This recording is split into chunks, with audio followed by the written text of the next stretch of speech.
Welcome to Mastering Agility. If you want to listen to authentic conversations with the most inspiring guests, find like-minded people in the Mastering Agility Discord community, or both online and face-to-face events, this is the platform for you. Grab a drink, sit back, and join professional Scrum trainers Sander Dorr, Jim Sammons, and their guests in an all-new episode.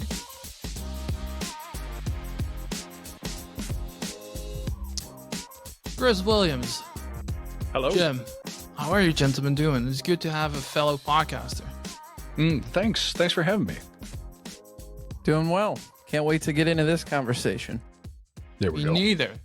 Because we're going to start off, at least we have multiple topics that we want to cover, but we're going to start off with talking about simplicity. And I think simplicity is one of those subjects that has been discussed a lot. It's been mentioned a lot, at least, but it's really hard to keep things simple. And I'm curious, Chris, what do you think, in your opinion, simplicity means? So this is something I'm focusing on a lot lately because simplicity is the antithesis to complexity. So if you go, all you have to do is Google Agile version 3 and hit the images tab in the results, and you'll see what I mean.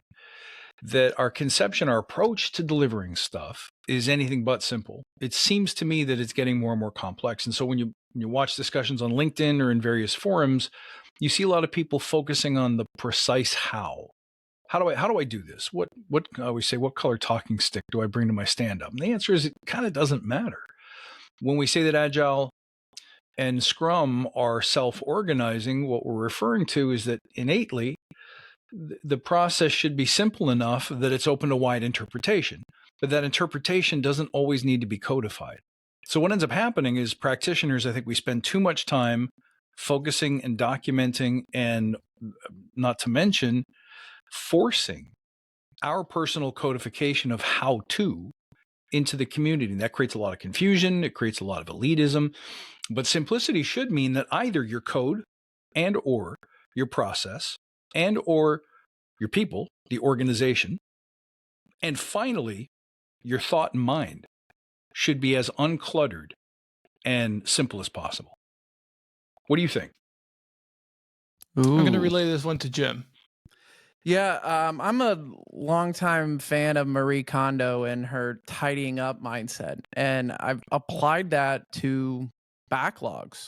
I've applied that to designs. I've applied that to work in a lot of different ways, which, you know, there's another acronym out there that many people might know called YAGNI, which is you ain't going to need it.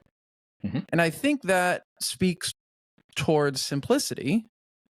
And many people are trying to build too many things. They're trying to do too many things. They're trying to add too many widgets to a page. Because it's hard to know, or it's harder to know what you should do and validate its reception by the people using it than to just throw a bunch of stuff at the wall and see what sticks. Right. Well, why would you just randomly throw shit at a wall? I mean, that's what happens a lot, right? But is there any good argument to do that?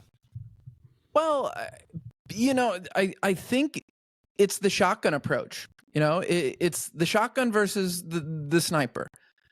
They both are tools. One is more precise and is able to be wielded by less effective, less trained people. One requires lots of discipline, lots of variable mitigation, all these other things. So I think it's easier to throw stuff at the wall, like throw 10 things on a page and say, I hope one of those resonates. I hope one of those answers the question. I was asked to build a dashboard this week. And I said, what would you like on that dashboard? How are you going to use it? What questions would you like it to answer for you? And I got back a list of 18 to 20 different things. And I'm like, I can do this, but is that really what you want? And, you know, it's just another example. Like this happens over and over again. I think I'd sum up my answer by saying it's hard to stop, pause, and think about what we actually want instead of just saying, throw it all at me and I'll find what I need. So how did you handle it, Jim? What did you do to avoid building the 28 things? Well, I didn't build everything that was asked for. I did a number of things to try and meet this person where they were at and to kind of find a middle ground. So I did some of the things and then I showed it to him. And I said, what do you think so far? And is this helpful? How are you going to use this? And that conversation was very productive. It was an excellent conversation with this person. And they're like, ooh, what about this though? Or what about that? Or can you make this number into this type of a chart? And I think that's what I see over and over again is when people don't know exactly what they want or they can't articulate their need, they need to see something to react to. The key there is not doing too much if you believe 80% of it's going to get thrown away as you zero in on maybe the 20% of what is actually needed. So this happens a lot in software development, doesn't it? With that person that you're speaking of, was that a product owner? Yeah, they definitely do many of the things I would associate with product ownership. It's not their actual title. But yeah, let's just call them a leader, a leader of people in teams. Fair enough. So I would say a really good example in commercial software development where simplicity was honored almost to the point of being uncomfortable. There's this app that I bought years ago called brain.fm.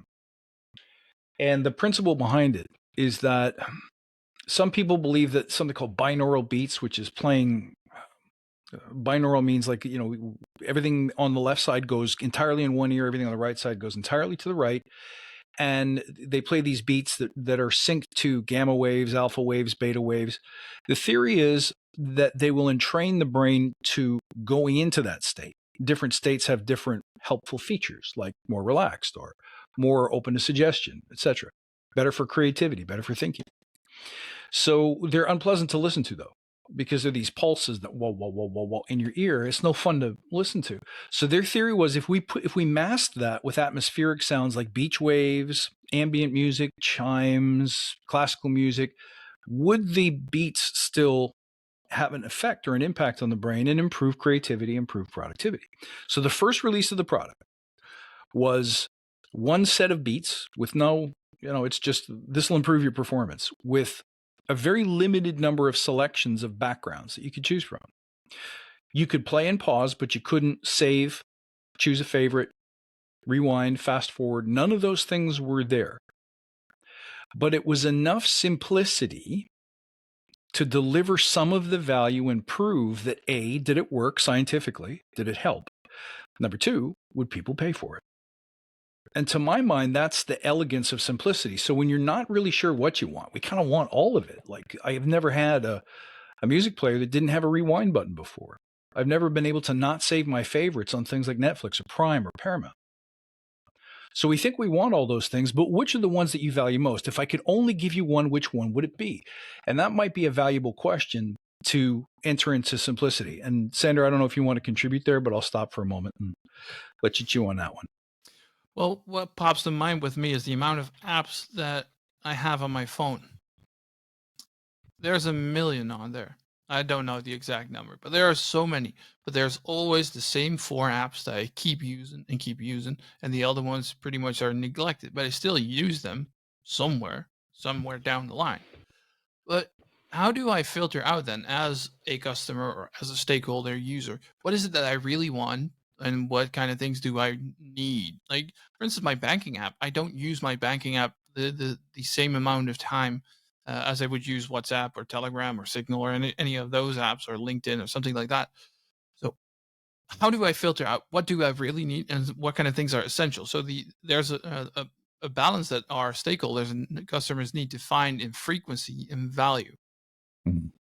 How do you deal with that? But isn't that...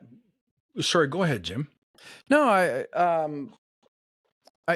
I think that, I don't know how I could sum up how people decide what they need and what they don't need, except to, in my experience, people need to see something, right? Especially if we're creating a new product that doesn't exist and one of the techniques, and I'll just throw this out there, and then I want to hear from Chris, is I offer two things as a bridge to help people when I see this. One is there something that does something similar that you like? Like, can you, if I was building a dashboard, can I say, I might say, what are other dashboards you use and what do you like about them? So that I can get a feel for what they like from an aesthetics perspective, or a look and feel, or a capability. Or I might ask them what they don't like about them. Like, if you were to design this, what would you eliminate? And another thing that I've used in the past is, just a number of kind of creative techniques to kind of zero in on what is really important to them. And say, okay, you've given me enough. Let me go off and come back to you. And I think as I'm talking, this is kind of one of the biggest problems with maybe doing too much, is when people don't have the time or don't make the time to come back to us regularly, it incentivizes us to get a lot of information, a lot of their needs or wants. I'm not going to use the damn R word. And then we lack that feedback loop. We lack that, here's a little something, what do you think? Because maybe if we know we're going to not talk to that person for 3 or 4 weeks, we don't feel like we can work that way. Is that part of it, Chris, do you think? Both Jim and I are experienced consultants and trainers. Therefore, we know how important it is for organizations to have the fundamentals in place before delivering high-value products. And this starts with understanding the theory behind whatever framework, method, or process organizations apply. And this is where Zebia comes in. Zebia is a pioneering software engineering and IT consultancy company, transforming and executing at the intersection of domain and technology to create digital leaders for our people, clients, partners, and communities. As a gift for our Mastering Agility audience, they provided us with a discount code MA10 when signing up for their open enrollment classes to get 10% off. Go to zebia.com/academy to find the entire curriculum of courses. That is Zebia, XEBIA.com/academy to find all their courses. Certainly, but isn't that what Agile and Scrum are meant to do? Meant to get product into the hands of users more frequently so that they can feedback. And some people would argue, by the way, when I teach feedback in the Forge, to me, feedback is a non-event. So every time you have an interaction, whether it's a meeting or some kind of ceremony or ritual or whatever you call it, we're looking for small bits of feedback as we go. So it's theoretically possible to have feedback more often than every 2 weeks, assuming that the customer is engaged. So are you saying that the really big problem is that we can't find or enforce customer engagement? I don't know that if it's that we can't find it or force it. It's that people feel they're unable to make the time for it, or they're not unable. Okay, they're unwilling to make the time for it, right? Maybe because in the past they haven't seen the benefit of it. Mm-hmm. Or maybe they've said, I used to provide feedback all the time and nothing ever happened to that feedback. So now I'm disinclined to provide feedback to you, Jim, even though we haven't been working together before. So I think there's a lot of human reasons that they might not want to come back to the table over and over again. Mm-hmm. But I agree with you. I mean, this is what agility is about. We could come back to the manifesto and point out all the human interactions on there and all the principles and the values. Those are not embedded in companies yet. They're not embedded in people. And I think they want to jump to practices like those same people who don't understand feedback loops may understand things like story points and burn down charts and refinement very, very well. Missing the point that if that interaction and that feedback's not in place, none of the rest of that matters whatsoever. Right.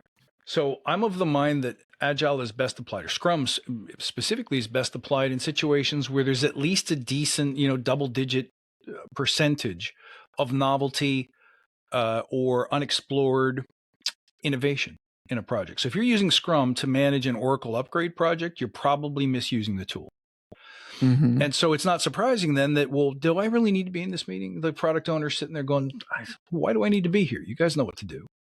But if we're innovating, we're exploring something that's unknown, something that's never been done or tested before. So I go back to the Brain FM example.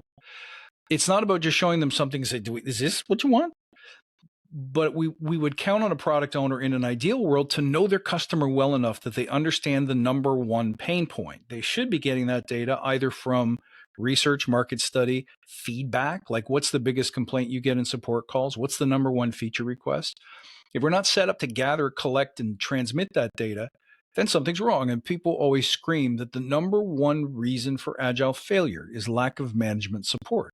I think it's our job as Scrum Masters and coaches to learn how to knock on executive doors and saying, listen, you're paying a lot for this Agile thing, but we may not be making full use of it. In order for this to go, if you want me to bring you results, measurable results, there has to be a commitment somewhere that a product owner, not on the Oracle upgrade projects, but on the innovation, new product introduction type initiatives, that those people are going to be there and they're going to chase down that data for us and with us. Is that unreasonable? It's not unreasonable. Mike, what I'd love to hear both of your thoughts on is it harder now, given the remote way of working, than it used to be to proverbially knock on an executive's door?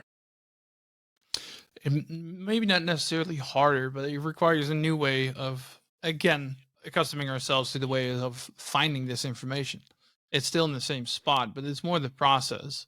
And it's easier to hide behind our desks or to not turn on our cameras. So as humans, we're very lazy. We're very change averse by nature. And now we've had this huge wave of change while we're still, as a species, getting up to speed with using the internet. And well, we're all fairly young. We know how the internet works. But if you look at that over the span of our evolution, it's just a speck of sand, right? And we still have to get that up to speed. And now all of a sudden that changed in the way that we work and retrieve our information. And I think the way or how fast that change has gotten into the workplace is where we're just unable to keep up with that speed. So it's just a completely new way of working again. And I don't think many companies have really figured out how we're going to do that, how we need to find the information, what's the fastest process. And I think it's going to differ per organization. And maybe that's my hope as well, is that people and organizations finally start to think for themselves, how does this work here? And not like, oh, here's the Spotify model, which again, as mentioned a million times, doesn't exist. But finally, hopefully, fingers crossed, people will start thinking for themselves. What works here? Chris, how do you see that?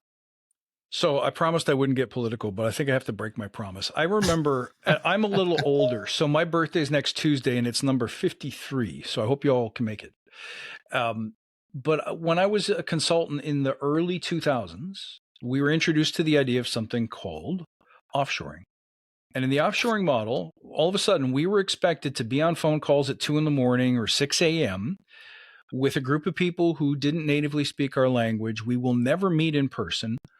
And we're not connected in any real way.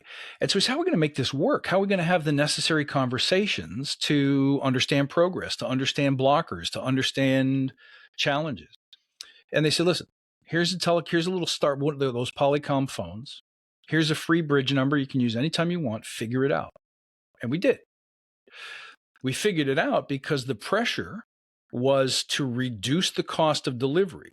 Offshore resources cost about 20 to 30% of what an onshore resource cost, and we could deliver that at a much higher margin than the project managers here in Canada. So it was figure it out, but that's because the benefits accrued to the corporation. Now when we say remote work, oh gosh, I don't know if that'll work. You're never seeing a person. Look, I run the Forge, which is my year-long immersion program, and I'm in cohort 8. When I say that I've changed lives, I don't know how to prove it to you. You have to talk to the people who have been through it. But I know that consistently I can transform people, and I'm not sure if any of them have feet because I've never seen them above the navel. So don't tell me that remote work can't work. You figure it out. But the problem, I think, is because the benefits accrue to somebody else. They accrue to the worker instead of to the corporation. And that's why there's not the same kind of pressure to figure it out. But I honestly believe that when you're attached to a fixed way of working, that is to say, I think it was to Jim's suggestion, it's on us to take the model and say, splat, here, try it. Here's the first principles of it. And there's 12 of them. Try it.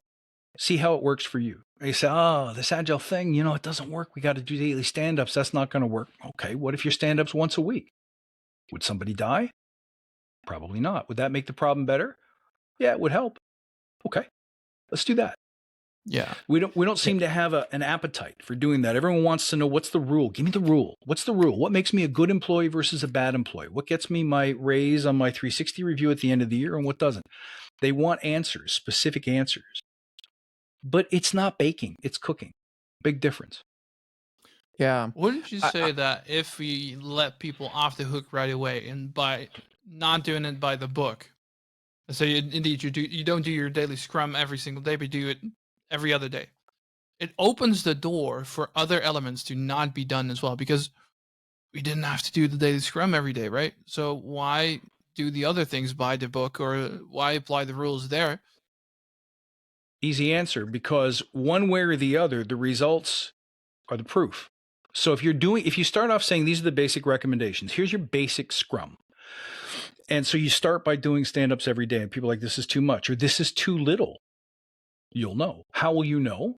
If you don't meet your sprint goal, if you don't feel like you delivered as much value as you could, if you promised some expectations and you didn't meet them, it's like, well, why didn't we meet them? Well, we spent way too much time in stand-ups, or we didn't do stand-up enough. So we had no clear visibility into progress. We're not using a scrum board properly. We put one big pasty on the board saying in 2 weeks, I'll finish my module. Maybe we should decompose that so we can track a little bit more precisely along the way. You'll find out by when your variations, and again, you should only test one thing at a time if you're going to make changes, but you make a change, you should be able to see, does this impact the outcomes? So it's not about letting people off the hook. It's about finding what works for them. Not in terms of, hey, are you comfortable because there's less meetings now? That's not a measure of success. The measure of success is, did we meet the sprint goal? Do we have delighted customers? Did we increase revenue? Do we increase loyalty? Does that make sense? If I connect the original topic back to kind of where the thread that we've pulled, which is simplicity is based partially on feedback. Lack of feedback could be an organizational problem. An organizational problem speak to the culture, and people like us are really there to create organizational change and cultural change. Is that a fair summation of where we got already? That's one thread. Right. The other thread that I love to expose, if I could, is that simplicity is hard. Bruce Lee said both at once that simplicity is the pinnacle of cultivation, but at the same time, simplicity is hard to do. And so until you address the human factors of why simplicity is hard to do, we're attributing simplicity as some kind of fault of either the developer mindset, the corporate mindset, or the process itself. None of those things are really fair. It's in human nature to complicate things. Why would that be? Number one, we're not comfortable with the uncertainty of not knowing if we're delivering the right thing. You've already expressed that one. I don't know what to build. I want to please you, so I'm going to build all of them. I'm going to burn myself out in the process, create a ton of waste in the process, waste a lot of money. So that's a bad way to go. The other reason why simplicity is so difficult is that maybe it's related, that nobody wants to be the one who puts the signature on the decision that sinks the boat. So nobody wants to be accountable for choosing something, trading off, picking this over that, prioritizing this over that, if they're not sure that it's going to delight the customer, or basically we're afraid of failure, aren't we? The other thing is something that Sandra mentioned at the beginning, which is that by default, we crave ease. Here's something I say a lot that's a little bit, once again, political, but it's still true. The bigger the organization you work for, and let's face it, who buys Agile stuff? Do most of us work for banks or insurance companies or large government or very large retail? Probably. Because if you work for Tesla, an innovation-minded company, they already understand agility. We don't have to teach it to them. We don't have to force it on them. If you are selling Agile services to a startup, they're Agile by default.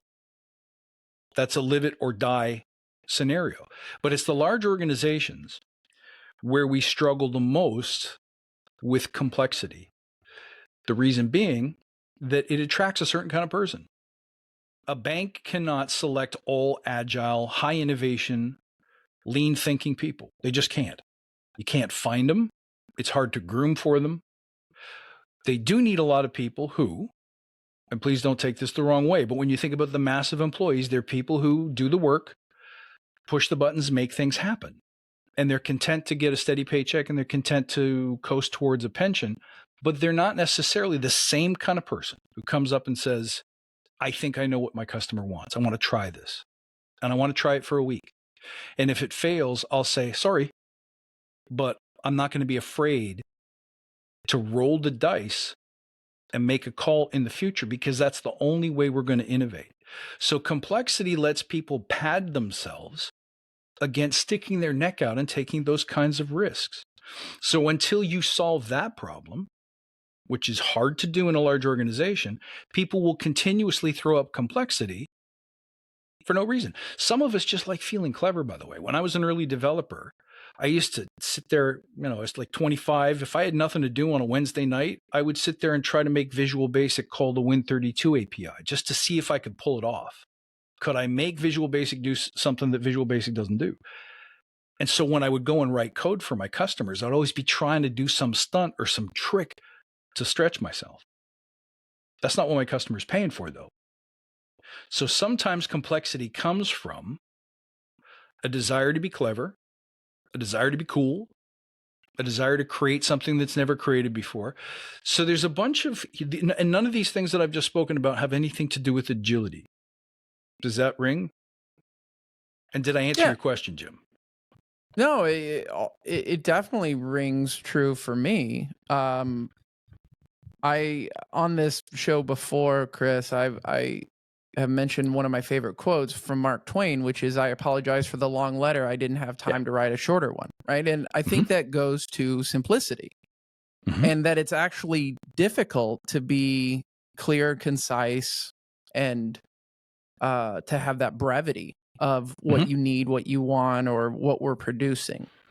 And one of the things that is discouraging to me at times is when I get on social media, whether it's TikTok, YouTube, LinkedIn, etc., and I see techies or problem solvers, software developers in some cases, bashing agility or bashing people who aren't pounding on the keyboard, and they're like, we know what to do, just let us do it. And I think they are. I cannot do their job. And in a years of training, I probably could not do their job, because in those years they'd get better at it and the industry would change. But if they applied equal number of years to try and do what I do, they could probably do it. Like, I do feel software developers and problem solvers, whether it's hardware, software, legal, whatever, they can look like magicians.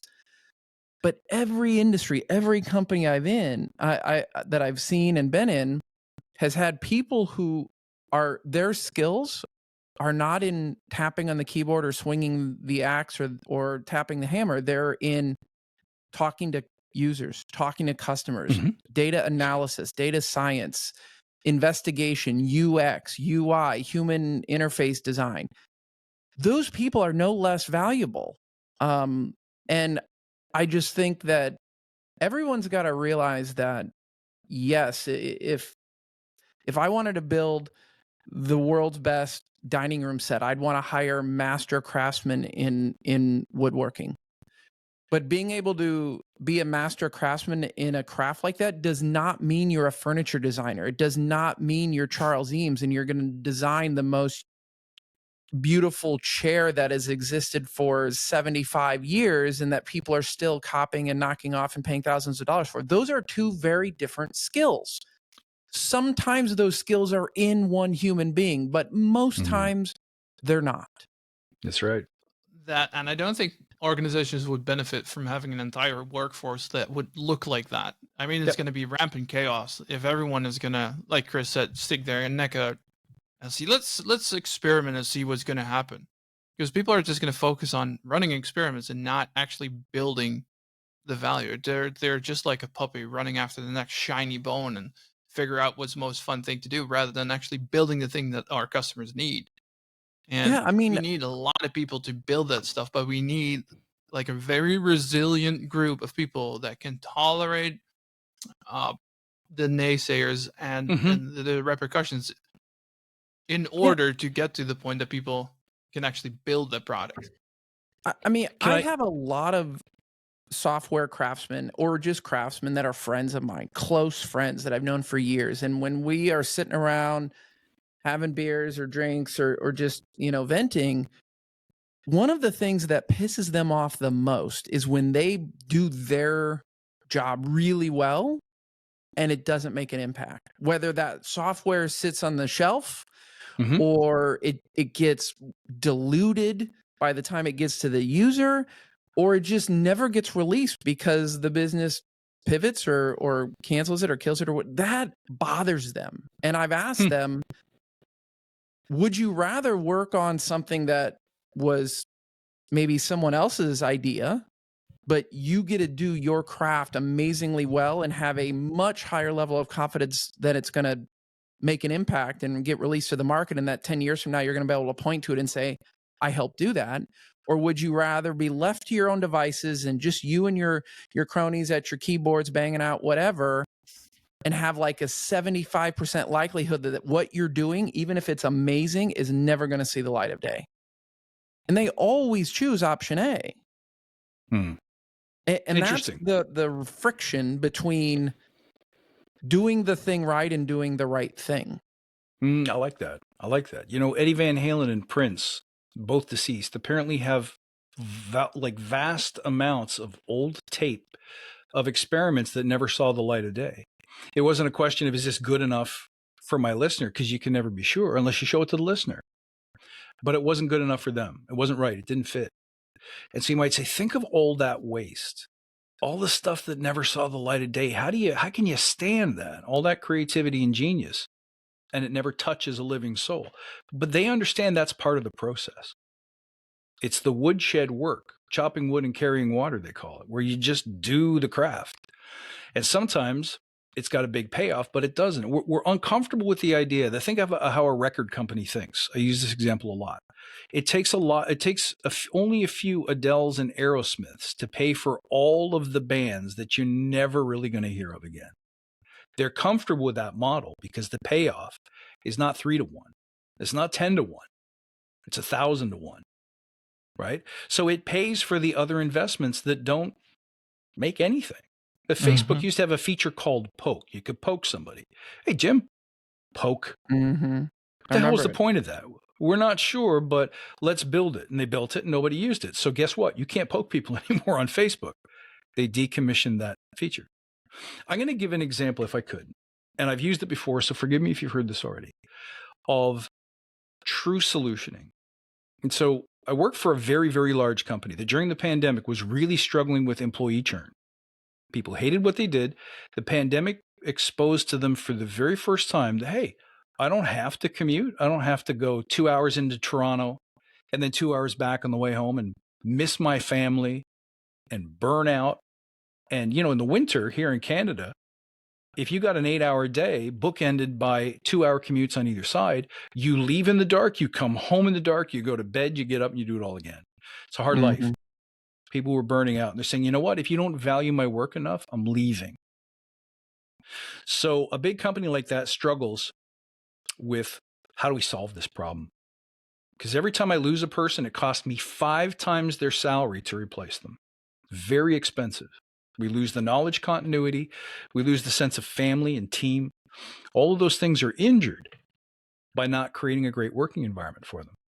So what are some of the solutions that you think the company came up with, if you had to guess? So about 300,000 people worldwide, but we're talking about just the Canadian contingent, just one department. I was doing my Forge Professional with them, and this came up. So what do you think some of the solutions would have been? I'm almost inclined to say now, well, they're gonna come up with something amazing, the best solution we've ever had on this podcast. But I'm afraid it's gonna be something highly, highly corporate. Right. So they're going to say, you want more money? Maybe we give you more money. Or how about we do a survey, yet another survey, and say, what's bugging you? Or maybe we'll offer you some perks. You guys like it if we had some stress balls that we put on your desk, or maybe everyone gets a few movie passes a couple of times a month? All of Don't those forget things. pizza night. Pizza night, all those things were standard fare. I heard an example from somebody today. I was coaching a client, and they said that they were giving the news that basically your jobs are about to be eliminated. But who would like to play a game, like a board game or some sort of online game? Wouldn't that make you feel better?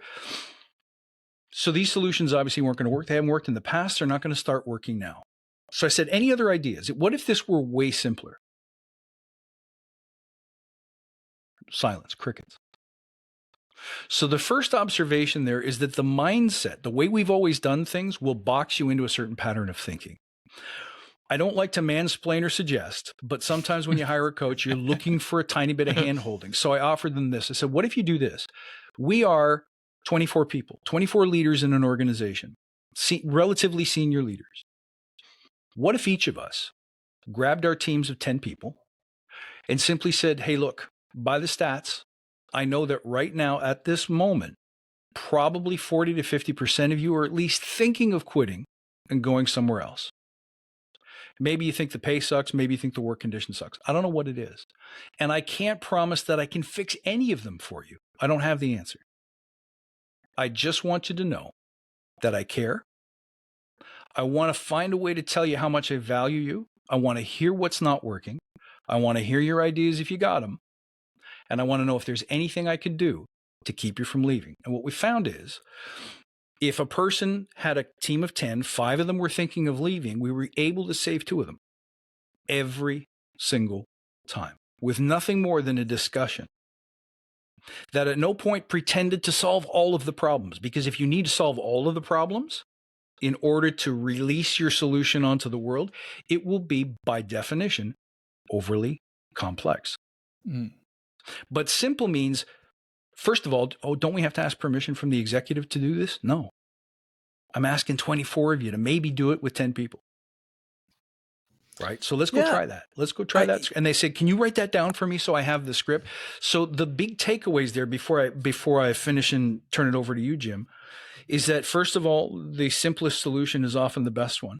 Number 2, the way we have trained people to think and to act inside large organizations does not open the door for that kind of thinking. They simply never thought of it because they probably believed they weren't allowed to. Mastering agility only works with organizations aligned with our values, and that's exactly why we are excited to work with our sponsor. Scrum Match is the free platform for professionals run by professionals. On Scrum Match, true Scrum Masters get hired by companies serious about the popular framework. The awesome people behind this platform have decades of experience, among them a professional Scrum trainer for Scrum.org. They have interviewed, trained, and coached hundreds of like-minded people, and they use this exact experience to make you stand out from the crowd and help you get in touch with companies looking for true Scrum Masters. So go to scrummatch.com and sprint to your dream job. And yet, we learned that what people want when they quit a job is not more money. There's a saying out there that people don't come for the money and they don't leave for the money. They say they do, but they don't. So there's something else. And if we offer that to them, hey, Jim, dude, you matter. I feel like when I hired Jim, I hired the best in the business. I think you're great at what you do. I don't know how to make this easier, but I'm willing to learn. Would you help me? If I have that conversation with you, I'm 5 times more likely to get you to stay. Go ahead, Jim. Yeah. I quote a Facebook study quite often. They found the 3 main drivers in their workforce, regardless of age and career path, were community, cause, and compensation. The interesting thing was, depending on where people were at in their career, those things shifted, and they shifted in really interesting ways. You would expect the millennial generation, or the Gen Zers, to be all about the cause, right? Because that's what social media would have us believe. That's what the news would have us believe. But that's not the case at all. They're after compensation and community second, because they're in the early days of their career where they need to learn and earn. It's the older people like your age, Chris, or my age, or even older, that are after cause, because maybe we've made the money, maybe we've got a network, a community, a family. Now we want to realize our work matters.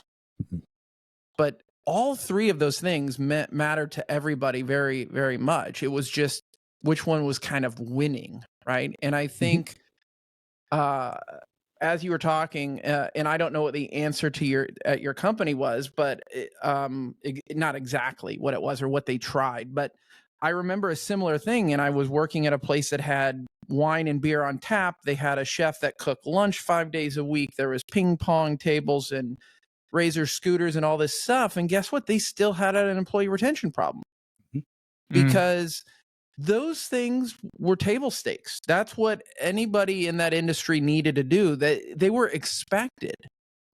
And it was no longer creating that dopamine rush when somebody walked in and saw it. Now, if you brought in a visitor from some corporate monolith who is in a gray cubicle for the last 10 years, yeah, they were blown away, but that's not the type of people I was working with there. And the funny thing is when we would sit around with leadership and say, what do we really need to do to attract the best talent, retain the best talent? The good news was it didn't cost hardly anything. That's it. The bad news is it wasn't exactly easy because it was the things you're talking about, like doing work that matters, feeling heard, seeing how your investments and suggestions were making your own work and others better. Like whether you were able to give some agency over how you structured your days, what problems you got to solve, all those other things. But for a big company, if you were to associate a dollar amount to, on one column, ping pong tables, beer, wine, and the occasional movie night, and on the other column it was finding work that matters, it was customer interviews, it was more innovation, it was all those other things about cause and community and doing amazing things, it would actually be 100x more expensive to do those things. So it didn't surprise me that companies did the easy and cheap thing, because beanbag chairs and ping pong tables are cheap compared to the other things, and they're easier because you can just log onto a website and order them and they'll show up, and then you can have facilities put them together for you. Right. But four things pop to mind with me when you're describing this. The first thing is it's usually a lot more expensive to erase or to prevent issues from happening, right? So we focus too much on the short term. It seems as if we're stopping these issues from occurring in our production environments, but we're so busy fighting fires and making sure that the first time right, that we're actually creating more problems, and it's creating more budget required to actually fix the issues that we incorporated from the get-go. Coming back to the point of compensation, I saw two interesting patterns the other day emerge from research. One is that Gen Z seem to think these days that they can get rich real fast as an influencer, and they're not working anymore in their job to figure out their salary, but they're more focused on creating that followers on Instagram or whatever, in hope, or OnlyFans or wherever you want to go, in the hope that you can actually accumulate so much money that your job itself doesn't care anymore. On the other hand, the third point is mortgages, etc. these days that are so high, and it's so hard to get a proper mortgage with a salary that is almost non-existent. It doesn't cover it, that they're so stressed out by the compensation that they're not getting, that they're continuously running in the same circle. Like, we don't have the money, so we need to figure out a way to do that. So we need to become an influencer or find some other job or do whatever. And they keep running in the circle, and therefore compensation is more important these days than ever, even though we think it's cause or the higher sense of purpose in Gen Z, which is not, because of the problems that we've created a generation before that. And the fourth thing that popped to mind was Boeing. Very nice and topical these days. Focusing on the short terms as well, but predominantly on raising stock prices and not our psychological safety or making sure that people are actually comfortable in the organization that they're working in, but just making sure that we push our stock price as high as possible. And by doing so, they push their own planes down really, really fast. But the other day, there was another nice article that I read where wheels came off a plane that was just taken off in San Francisco, and it crashed into a car of one of the workers. In Ethiopia, there was another Boeing that fell from the skies, killed everyone. Of course, there was a door that got ripped out in San Francisco just when taken off. All because of the culture within the lower ranks and lack of psychological safety, but also because of the short-term focus on just pushing up the stock prices and therefore forgetting everything else within the organization. So we, as Agile coaches, Scrum Masters, etc., we're focused on making sure that we can actually thrive within our teams. But if the rest of the organization, and especially C-level and those people, are predominantly focused on their shareholders and making sure that stock prices go up, then everything that we are doing is futile. Yeah. Is there a question in there? No, just a doom scenario. Just an observation? Sure. Jim, were you going to say something? Painting that positive, rosy picture there. Usually I'm the positive one. I know. Normally I'm Debbie Downer, and today it's you. Like, I want to get that guy a drink.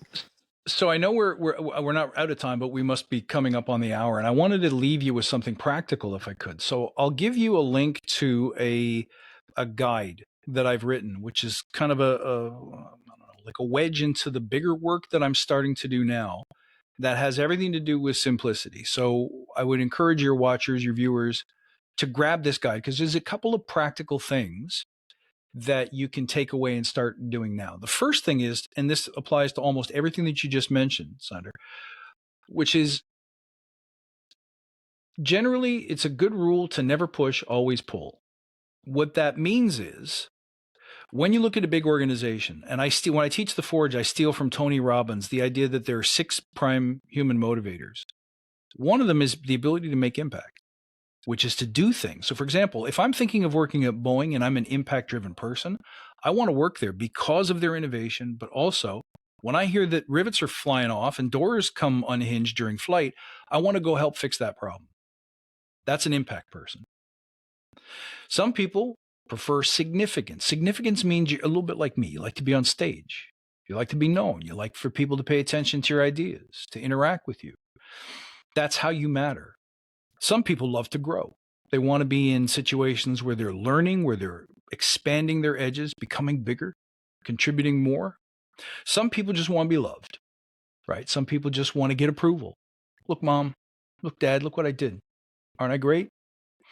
Some people love risk and adventure. Those are your snowboarders, your skydivers. And some people just like things to be exactly as they were yesterday. They like safety.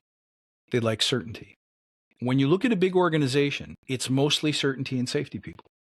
Steady paycheck, hard to get noticed. You basically, if you sit down and be quiet, nobody's going to be looking at what you're doing, questioning what you're doing.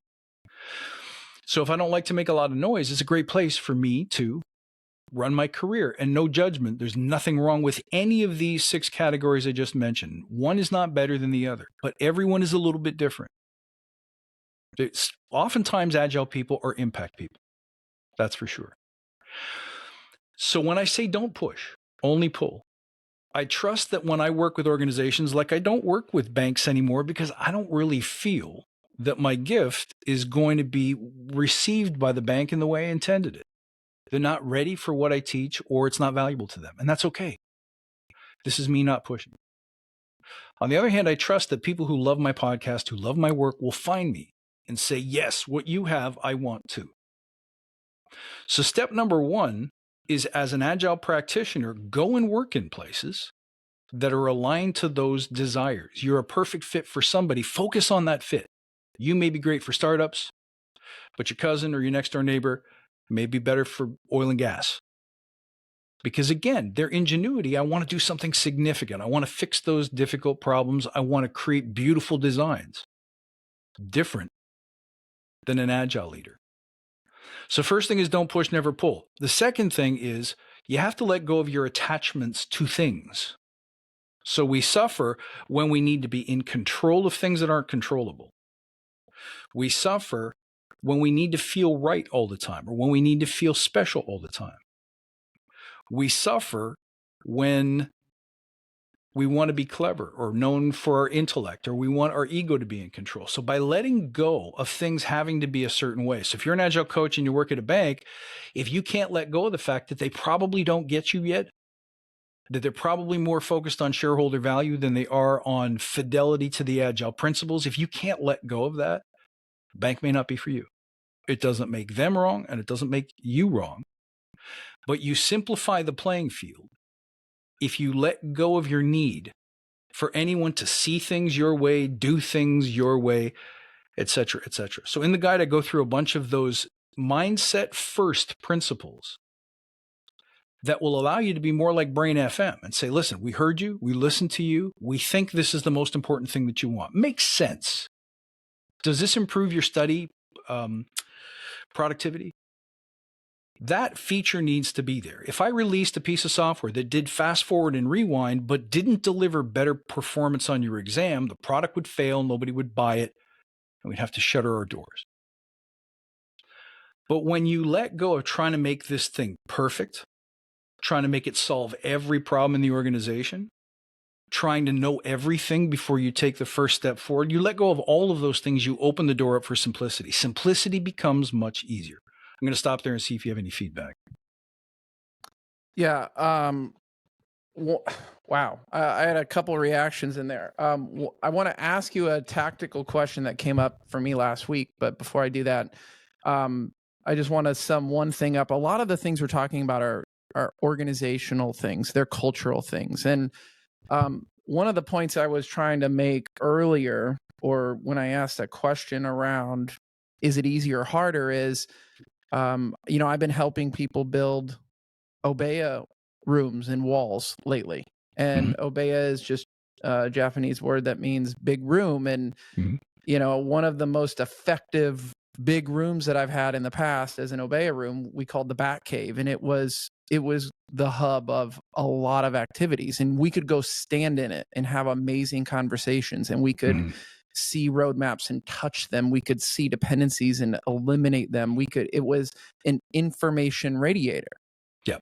And it was very easy to get executives' attention and leaders' attention, or any busy person's attention, because they couldn't help but walking from the elevator to your desk, you'd see things that would be like, what the hell's going on over there? I want to go look at that.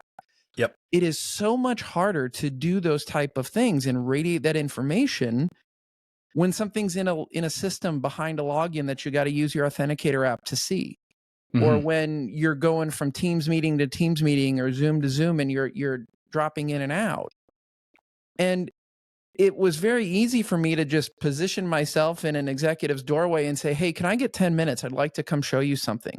It was very hard for them to look me in the eye, somebody they like, that they trusted, and say, no, I don't have 10 minutes to come look at something you think's important. Getting that same person's attention now via, remote work is much harder. It's different, and in one way it's easier, but it's much harder, in my opinion. So anyway, the short and pithy summation of that is these are all cultural things in the company. And it starts with leaders at all levels of the organization. When I say leaders, I don't just mean, the top of some pyramid. And every company has the culture that they deserve. That is a Jimism, if you will. I don't know where I heard it, but I've been saying it for a long time. And people challenge me like, what do you mean? I'm like, well, your culture is an outcome of what you tolerate, how you work, what type of feedback you don't solicit, how you burn people out, trying to do too much. All of those things create your culture. Yeah.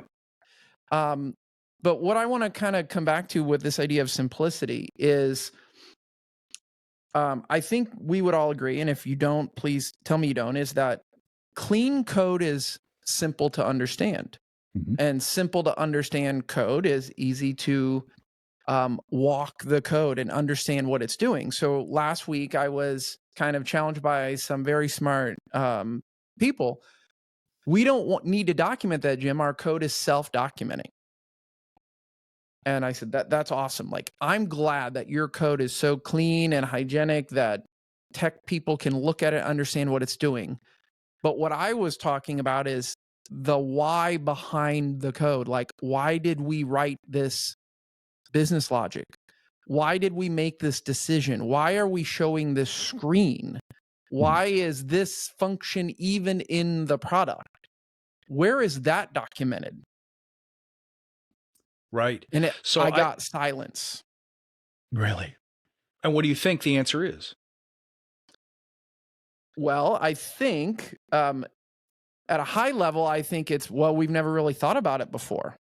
Mm-hmm. I think this team is very good and they will take this as a learning thing because they understood my point. But I think many teams that I've coached over the years would say, I'm not paid to think about why something exists in the product. I am asked to build the thing, and I built the thing really well and clean, and it passes all the linting rules, and it's good and it's high quality. And it kind of goes back to that very early thing we said, and that I think my co-host was talking about, which is people being paid to do a job and doing that job well, and maybe not being bought into the why, to finding it personally satisfying.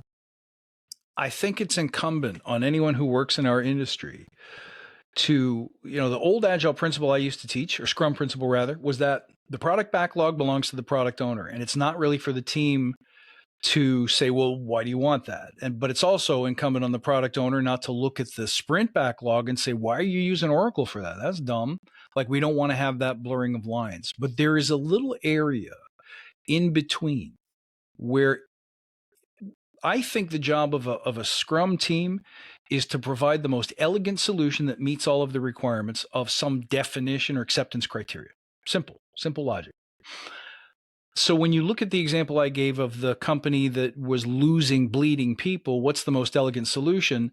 It's not always the obvious thing. It's something much, much more elegant and simple. And I think that as a team, a Scrum Master has every right to say, hey guys, what if we asked better questions? Like to me, the fundamental unit of documentation is going to be the story. So when we write stories, do we write them small enough that we can detach from all dependencies and all complexity, focus on the main unit of value, and maybe ask the question, does this need to be here? Like, you're writing some validation that makes sure that your address matches your postal code. Do we have to do that? Do we have to do that right now? Is that the most important piece of value? So how you write your stories and how you split your stories is open to the question, does this need to be here? If this had to be simpler, what would you change? It's a great question that I'm willing to bet most teams don't ask each other. Probably not. And I think that's this may be partially due to the lack of, I don't want to say maturity, but more of awareness to what boundaries we can or are supposed to push, and to where our accountabilities go. It still feels isolated in many organizations. Like, this is our team. We just focus on whatever we're doing and not on the whole. But that's also because many organizations are enforcing teams to do so, because either we're going to compare velocity between teams or whatever dumb reason there is. And therefore, they're not being educated to think beyond whatever their little realm is.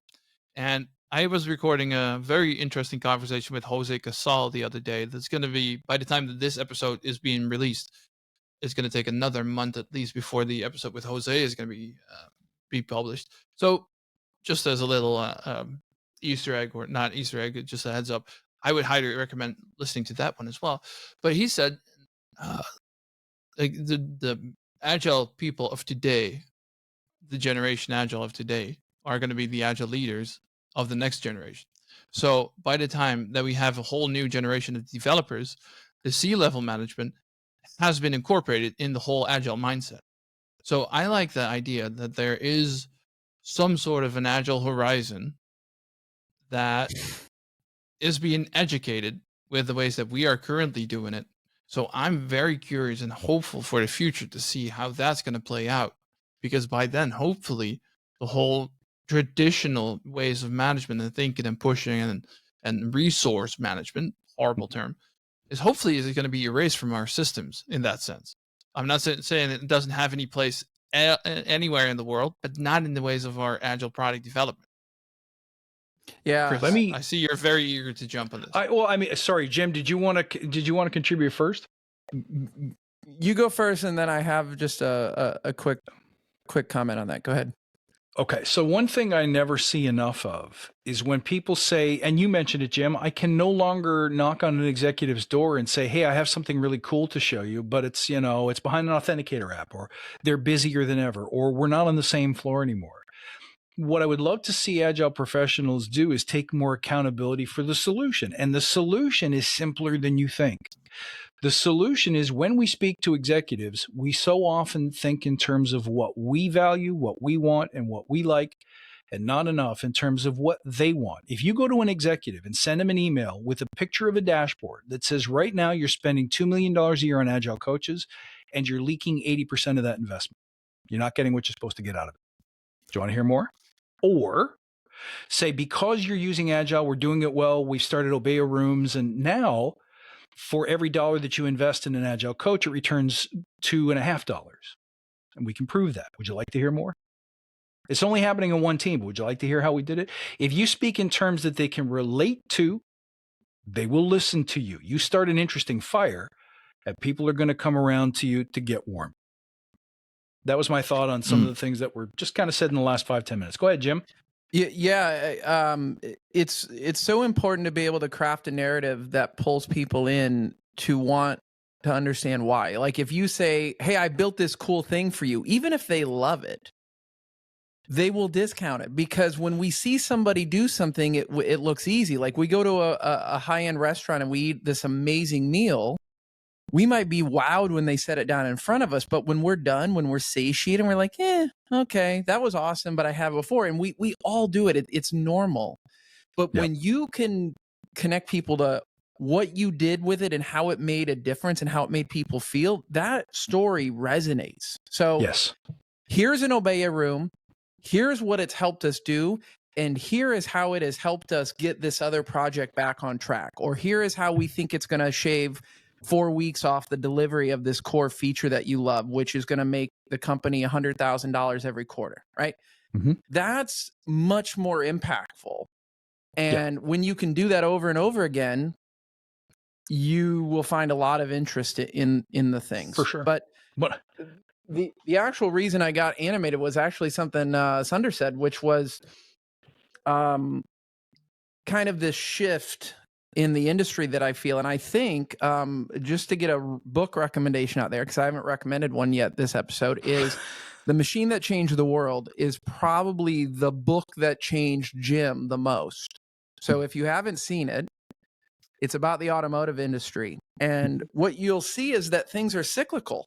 And the shift that I see in the Agile world is very similar to that book, which is it started with a bunch of passionate craftsmen doing a lot of impactful work in small places. Then it became commoditized and became an industrial complex, and all the big 3, 4, 5-letter acronym agencies are selling agility for millions and millions of dollars. But what I am seeing now, Chris, and I don't know if we're in the early days or if we're about to cross that period where it becomes more broad, is a return to understanding that a handful of good people doing amazing work that is high quality is safer than hiring a big acronym firm for millions of dollars to get the same things that you've been getting everywhere else, right? You got it. 100%. And when I was in IT infrastructure, one of the phrases I was always defending against or fighting against was, no one gets fired for buying IBM, or no one gets fired for buying Cisco switches.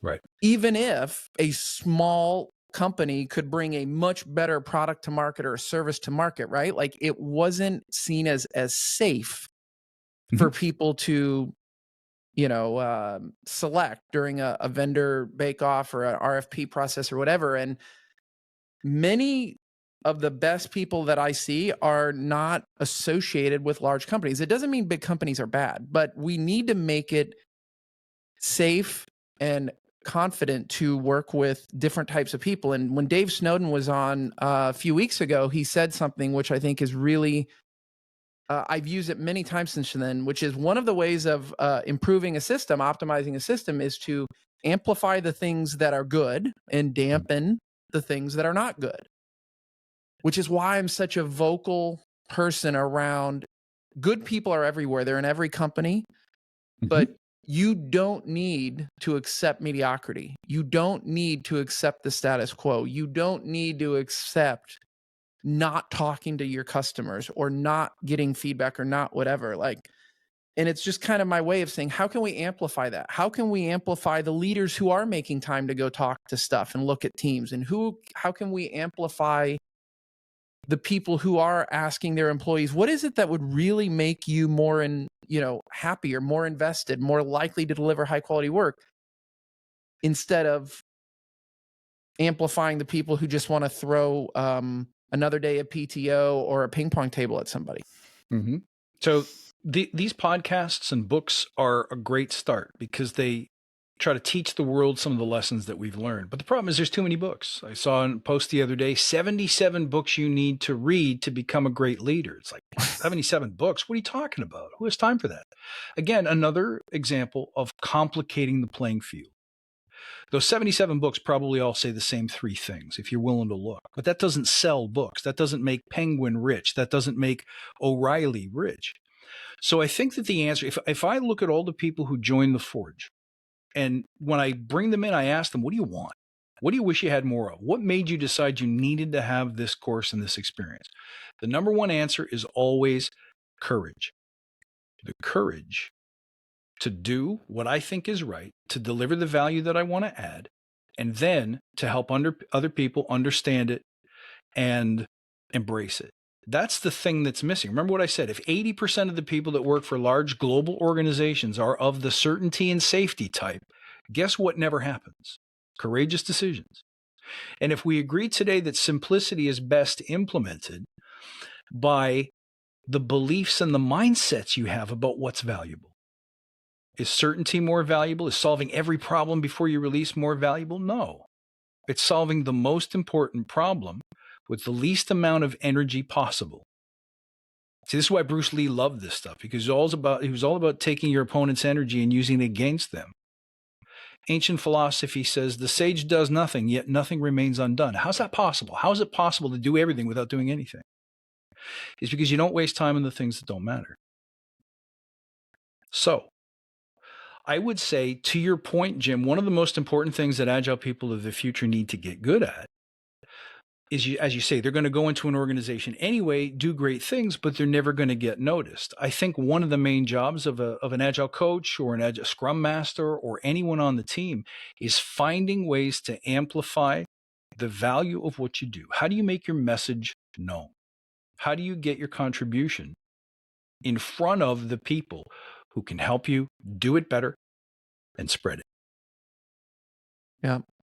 Well, I love your quote of chop wood, carry water. I don't know if you're referencing the book, but that's a book I read at least once a year. Awesome. Awesome. And it's an easy listen if you're an audiobook person. It's a quick listen. I think the whole book takes 3 hours, and it's very consumable, and it's about falling in love with the process and the discipline of improvement versus the outcome. Because most people want to leap to the outcome. They want the notoriety. They want to be a content creator with 1 million YouTube subscribers, but they don't see the journey. If you fall in love with the journey, you will actually likely get where you want to go much easier 100%. And faster. Agreed. That's my takeaway from it. I don't know if that was your takeaway from it, Chris. Absolutely. Yeah. Absolutely. So it's not about, how should I put it? I always teach people at the beginning of the Forge that you would never get into a car, turn on the GPS, but not punch coordinates into it. Because if you don't, it can tell you where you are, but it can't help you get where you're going in the most efficient way possible. So what is the destination? Do you know it? Is it based and rooted in service so that other people can say, hey, can I help you with that? That sounds awesome. I want to be part of that. If you don't do that, if you can't become a visionary person and you just kind of want to hide behind your cubicle and click away at keys and generate curly braces and semicolons, then you're probably never going to see your efforts gain much traction. So again, I'll give you the link that you can put in the show notes where people can download that guide on how to get a little more simplicity now, and see if that's useful. But if you'd like to reach out and get in touch, if I can help you or your organization, get more simplicity into your day, then by all means, let me know. All right, gentlemen, I would slowly want to wrap up because I feel we can talk about this for another couple of hours. Easily. And maybe we should in a different moment. But for now, I would like to start wrapping up. If you would summarize simplicity in product development in a single sentence, what would it be? Oh, can I let Jim go first? Because I feel like I need a second to assemble all of it into a single sentence. Okay, a single sentence. Focus on what you actually need to do and not what you think you must do or what you want to do. And you'll find that Yagni, you ain't going to need its brother is Yagdi, which is you ain't going to do it anyway. Because most backlogs and roadmaps and portfolios are full of items that aren't even started and will never get started and will never be done. And we just have to get okay with the fact that doing less at high quality is a far better way to live life and go to work than it is to try and do everything everywhere all at once. Yeah. And think of Eddie Van Halen with his vault full of tapes that his son has to go through and try to figure out what would the world want to hear and what would he want them to have. So I'm going to say again that simplicity starts with helping people let go of the beliefs that more stuff makes better stuff. Let go of the beliefs that solving the problem to 100% when that's never knowable is usually an accident waiting to happen. Listen, when you go, if you were to research Agile principle number 10, give me some YouTube videos, give me some books I can read. There aren't any.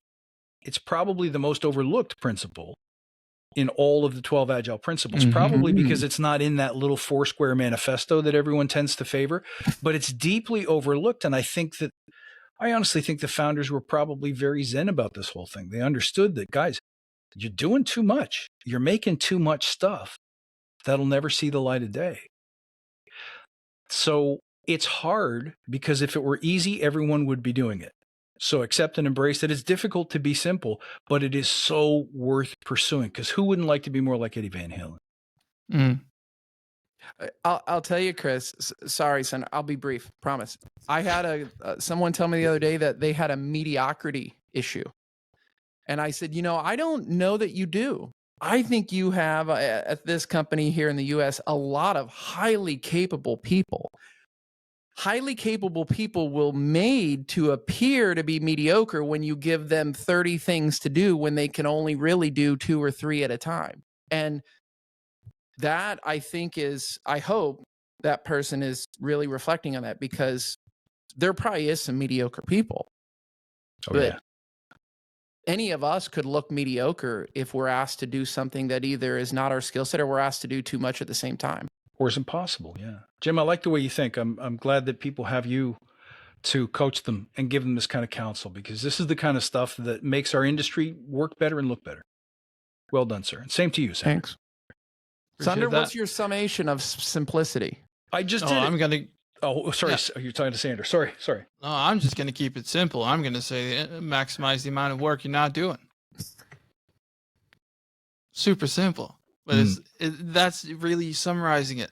It's so difficult, on the other hand, to not do things. And it's so easy to just go along with whatever every stakeholder says. But really think about, all right, out of all these 100 product backlog items that we have, what could we not do and still capitalize on the maximum amount of outcome? And that's really tricky because then you're working with a whole lot of assumptions and then forcing people into doing more testing and hypothesis-driven development. And I think that is something that more organizations should do. So I'm going to stick to that. Chris, It was a delight to have you. It was a delight to be here. Appreciate you. Thank you, guys. Yeah, thanks so much. Great conversation. I enjoyed it as well. Happy to come back anytime you need me. All right. See you next week. Thanks, folks. Later, everyone. Bye, everyone. That is all for today. Thank you for listening. If you liked this episode, let us know by hitting that like button. Share it with friends and colleagues, sharing a message on LinkedIn, joining our warm and welcoming Discord community, or attend recordings as a virtual audience. You can find all the relevant links in the show notes. We hope you'll tune back in for the next episode of the Mastering Agility podcast.